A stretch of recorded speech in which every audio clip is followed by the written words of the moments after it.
मणिपुर नामक गांव में रणवीर नामक एक कार धोने वाला अपना व्यापार चलाता था। रणवीर को कारों से बहुत लगाव था। उसके साथ अच्छे कपड़े पहनना और अच्छा दिखना भी उसे बहुत पसंद था। अगर कोई रणवीर के कपड़ों की या उसके चेहरे की प्रशंसा करते हैं तो वो बहुत खुश हो जाता है। यही उसकी सबसे बड़ी कमजोरी है। रणवीर के पास गांव के लोग अपने अपने कार को साफ करवाने के लिए लेके आते थे। वो उससे कहते थे कि कार की सफाई अंदर से और बाहर से होना चाहिए, लेकिन रणवीर गाड़ियों को कम से कम 2 दिन तक अपने पास रखता था। अगर रणवीर के दुकान में आया हुआ कार उसे बहुत अच्छा लगा तो वो 3 या 4 दिन तक वापस ही नहीं देता था। रणवीर अपनी यात्रा के लिए कारों का उपयोग करता था और अपने दोस्तों को प्रति घंटे के हिसाब से कारों को किराए पे देता था। एक दिन प्रेमजी नामक एक बहुत अमीर आदमी एक महंगी कार में मणिपुर आता है।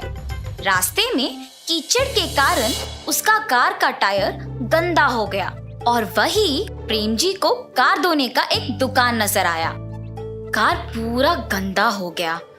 यहाँ वैसे भी एक कार वॉश का दुकान है, यही वॉश करवा लूंगा। ऐसे सोचकर प्रेमजी रणवीर के दुकान जाता है। रणवीर प्रेमजी का कार देख सम्मोहित हो जाता है। प्रेमजी आके बात भी करता है, मगर रणवीर की आंखें तो सिर्फ उनके लाल रंग महंगी कार पे होता है और वो उनकी बातों पे बिल्कुल ध्यान नहीं देता है। बाबू इधर देखो, सुनाई दे रहा है? तब रणवीर प्रेमजी को देख अतिथि का गौरव देता है। बैठिए सर, इस कुर्सी में बैठिए। ऐसे कुर्सी साफ करके बैठने के लिए कहता है। नहीं बाबू, मुझे 15 मिनट में निकलना है। तुम अगर कार जल्दी से धो लोगे तो मैं निकल जाऊंगा। क्या 15 मिनटों में? इस कार को कम से कम एक बार तो चलाना होगा। पता नहीं ऐसा मौका वापस कब आएगा। कुछ भी करके आज इस कार को यही रख लेना होगा। बाबू क्या सोच रहे हो? चलो चलो काम शुरू करो।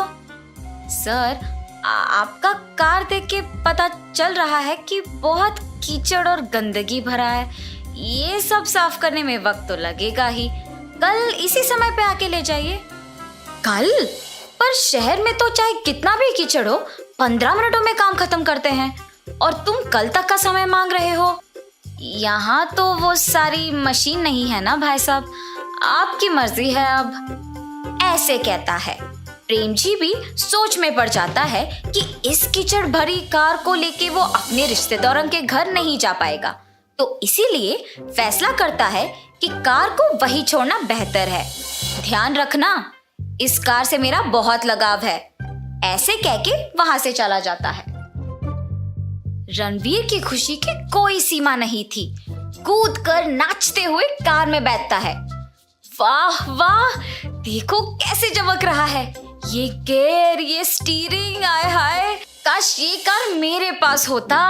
और ऐसे कह के गाड़ी शुरू करता है और ऐसे करते ही गाड़ी तेजी से निकल पड़ती है और ये रणवीर को और भी उत्तेजित करता है। प्रेमजी के नजर से बचने के लिए कार को गांव में नहीं चलाता है और गांव के दूसरे ओर गाड़ी घुमा लेता है।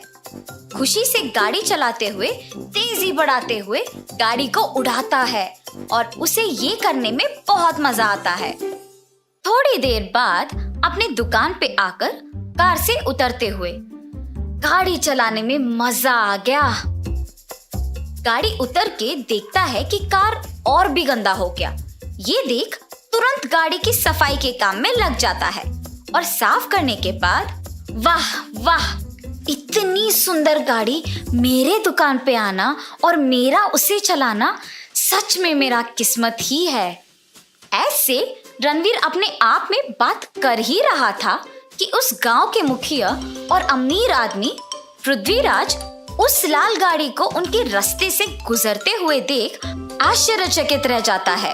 ए रणवीर, तुम्हारे शेड पे इस तरह के महंगी गाड़ी का आना कब से शुरू हुआ? बहुत अच्छा है। मुझे 1 घंटा किराए पे दोगे? अब भाई साहब, इतनी महंगी गाड़ी के किराए का दाम भी तो महंगा ही होगा। अगर आपको मंजूर है तो लेके जाइएगा। मौके पे चौका मार रहे हो तुम। वैसे ऐसे गाड़ी के लिए तो कोई भी मूल्य मंजूर है। बोलो कितना है? 5,000। 5 क्या 10,000 ले लो। और ऐसे उस 10,000 देकर कार को लेके जाता है। रणवीर उन सारे पैसों को देख खुश हो जाता है। हाँ, अब मैं 1 घंटे के अंदर उस कार के वापस आने से पहले मेरे नए कपड़े पहनकर तैयार हो जाऊंगा। उस फोटोग्राफर को बुला के इस कार के साथ मेरी तस्वीर खींचने के लिए कहूंगा। ऐसे सोचकर उसके लाल रंग का शर्ट और पैंट पहनकर और चश्मा भी पहनकर तैयार रहता है। कार के आते ही